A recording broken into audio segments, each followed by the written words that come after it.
Here's what you'll need: 5 pounds of honey, a bucket to ferment in, a bucket to rinse with clean sanitizer, some Star San, which is a no rinse sanitizer. You'll need a pot to boil the elderberries and the honey in. You'll need some elderberries. You can use fresh or store-bought. I have fresh. They're actually frozen. I'm going to use Fermaid K, which is a yeast of nutrients.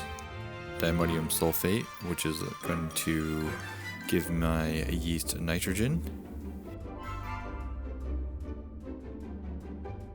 A 3-piece airlock.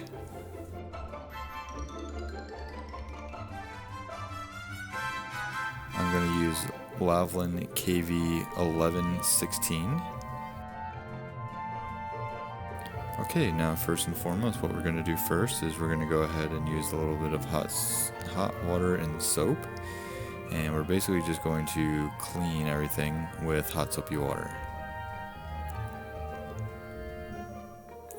Make sure you rinse out all the soap.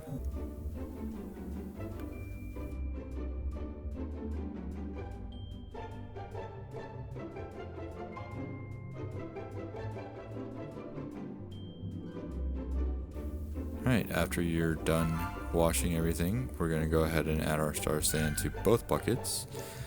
I use about a quarter of an ounce, I think it is. Not really 100% sure without looking at the bottle right now.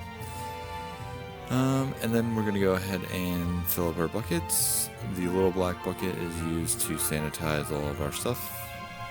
I'm going to weigh out 1 pound of elderberries.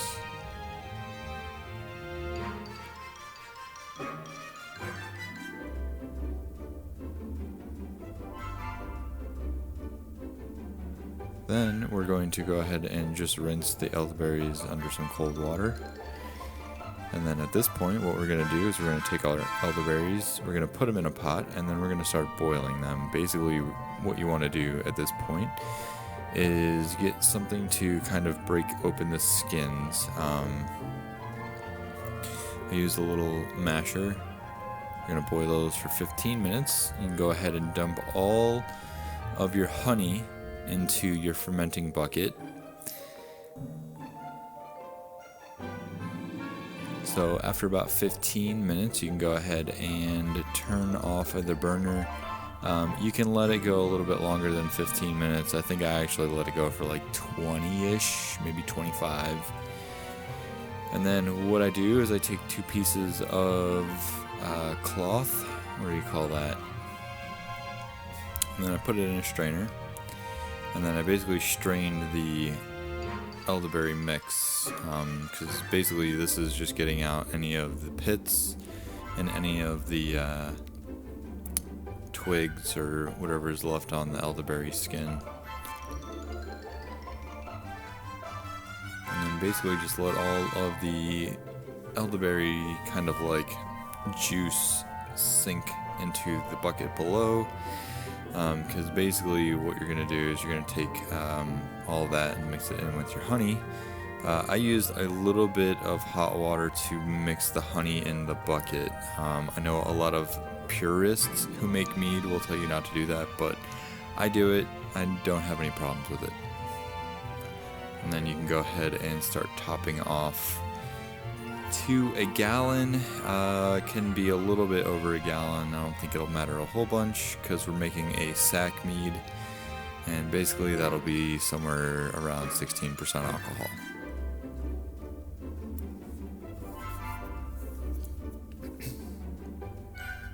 Then what I like to do is I like to take a little bit extra, and so we're gonna put it in our Erlenmeyer or beaker, whatever you call that thing, because we're going to test the gravity on the mead.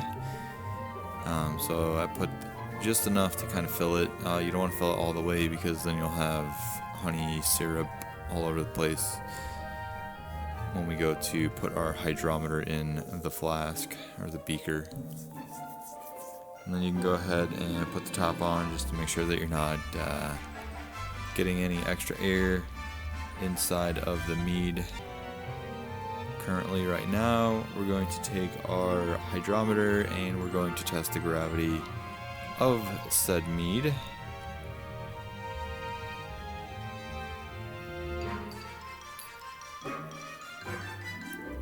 And my starting gravity is a 1.172. You kind of can't see it with the little bubbles in the way, but that's pretty good. 1.172. I mean, if that ferments all the way out, that's like 19%. Alright, so I grab a little extra,